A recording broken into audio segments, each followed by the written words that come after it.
Bonjour à tous. Cette année, Rencontrons le monde fête son tout premier Noël. Et pour l'occasion, je vous ai préparé un calendrier de l'Avent spécial Amérique latine. Je remercie alors toutes les personnes qui se sont prêtées au jeu pour nous raconter un Noël ou un Nouvel An qu'ils ont vécu en Amérique latine et qui les a marqués. Pour ce calendrier de l'Avent, j'ai bien sûr pensé à Claire, qui habite à Cusco depuis 3 ans. Claire nous avait également raconté donc les traditions d'Halloween à Cusco dans l'épisode hors série. Et dans cet épisode, Claire nous parle de son rapport à Noël, avec notamment donc la tradition des cadeaux, et nous raconte comment se passe Noël au Pérou, qui est vraiment très différent de ce que l'on peut connaître.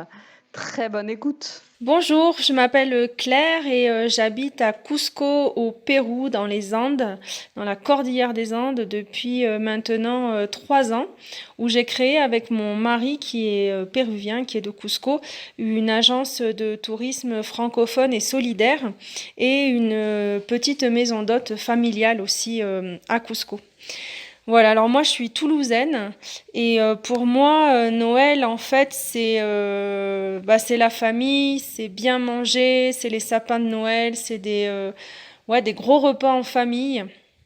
Beaucoup de cadeaux aussi, hein, le lendemain, nous les cadeaux c'était le 25 au matin, quand on se réveillait, ça a un côté vraiment magique dont je garde un souvenir vraiment génial de ces périodes-là de Noël en famille quand j'étais petite et même plus grande. La magie de Noël a toujours opéré chez moi. Et puis, depuis 3 ans, donc je suis ici à Cusco au Pérou. J'ai fêté Noël aussi en famille puisque j'ai 2 petits garçons qui ont aujourd'hui 5 et 6 ans. Et rien à voir, c'est hyper différent. Il y a un côté magique aussi parce que on sent monter au fur et à mesure des jours, en décembre quand même, un peu cette magie de Noël avec quelques éclairages. Des vitrines qui sont aussi décorées.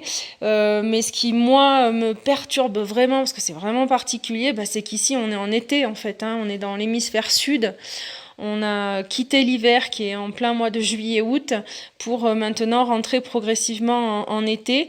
Et du coup, c'est vrai que Noël en été, j'ai moi beaucoup plus de mal à rentrer dans la magie du moment. Mais bon, les enfants sont là quand même pour nous le rappeler. Alors ici, Noël, moi en tout cas, ce que j'ai pu vivre, c'est vraiment différent. Il y a un côté très famille, ça c'est certain, où on va se retrouver en famille. La coutume ici, en fait, c'est d'attendre le soir, tard le soir, pour partager en fait un chocolat chaud avec du panettone. Le panettone, c'est ces fameuses brioches avec plein de fruits confits italiens. Et en fait, ici, au Pérou, il y a vraiment cette habitude de manger à partir du 1er décembre. On commence à en voir dans tous les magasins du panettone avec son chocolat chaud. Et le soir de Noël, il y a cette habitude donc de manger ça. Et le lendemain, le 25, jusqu'à présent, on a toujours fait un grand repas en famille avec tout le monde.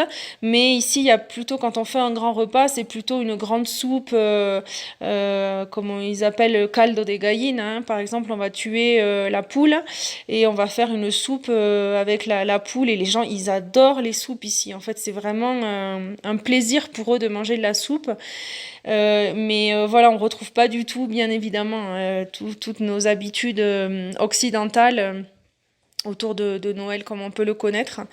Donc voilà, c'est assez déroutant. Niveau cadeau, alors moi petite, bien qu'étant d'une famille moyenne, voilà, on a quand même cette habitude d'avoir de nombreux cadeaux. Ici, les enfants, ils vont peut-être avoir un cadeau. Et c'est tout, quoi. Mais il n'y a pas ce... C'est vraiment très, très différent, quoi. C'est vraiment particulier. Puis très peu de sapins de Noël aussi. Ce qu'on va surtout voir, en fait, ici, c'est des crèches. des crèches sur la place centrale de Cusco, des crèches aussi dans les maisons, chez les particuliers, tous ils vont organiser leurs crèches. Et d'ailleurs, les 23 et 24 décembre, il y a un immense marché sur la place de Armas de Cusco, vraiment très grand, à la fois où on peut acheter des petits cadeaux, mais aussi tout pour construire sa crèche. Alors on retrouve la paille, on retrouve des semblants pour faire le ciel étoilé, pour faire la pelouse, et bien sûr tous les petits saints, les petits animaux qu'on peut acheter un par un. Et du coup, quand on va chez les gens, et ben, on découvre des crèches vraiment particulièrement fournies.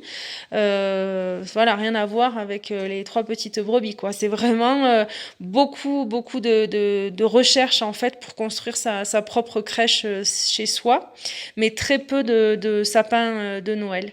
Et puis après, par contre, moi, ce que j'avais aussi beaucoup apprécié, c'était le premier de l'an, parce qu'ici, le premier de l'an, en fait, on va découvrir dans la ville énormément de petits stands où ils vont se vendre en fait tout en jaune. Le jaune étant la couleur de l'or, donc on va appeler la richesse pour l'année suivante. Et donc ils vendent de tout en jaune. Alors des chapeaux jaunes, des lunettes jaunes, des caleçons jaunes, des culottes jaunes, des soutiens-gorge jaunes, des t-shirts jaunes, tout est jaune. Et l'idée c'est d'être habillé en jaune, ou en tout cas d'avoir quelque chose de jaune pour passer d'une année à l'autre. Le soir du 31 décembre, voilà, il faut être en jaune pour appeler la richesse.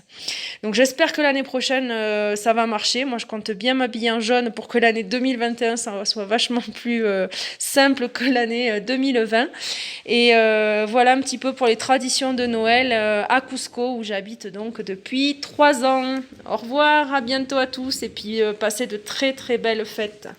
Je remercie Claire de s'être prêtée au jeu et merci à vous, chers auditeurs, d'avoir écouté cet audio. Vous pouvez retrouver l'ensemble de ces photos sur ma page Facebook et mon compte Instagram Rencontrons le Monde. Et surtout, si le cœur vous en dit et si l'épisode vous a plu, n'hésitez pas à partager cet audio autour de vous en me mentionnant donc @rencontrons le monde. Et ça me ferait très plaisir que vous nous racontiez également en commentaire un Noël qui vous a marqué, même si jamais il s'agit d'un Noël en France. Et si vous souhaitez me suivre sur ma chaîne YouTube, surtout n'oubliez pas de vous abonner, en plus c'est gratuit. À très bientôt.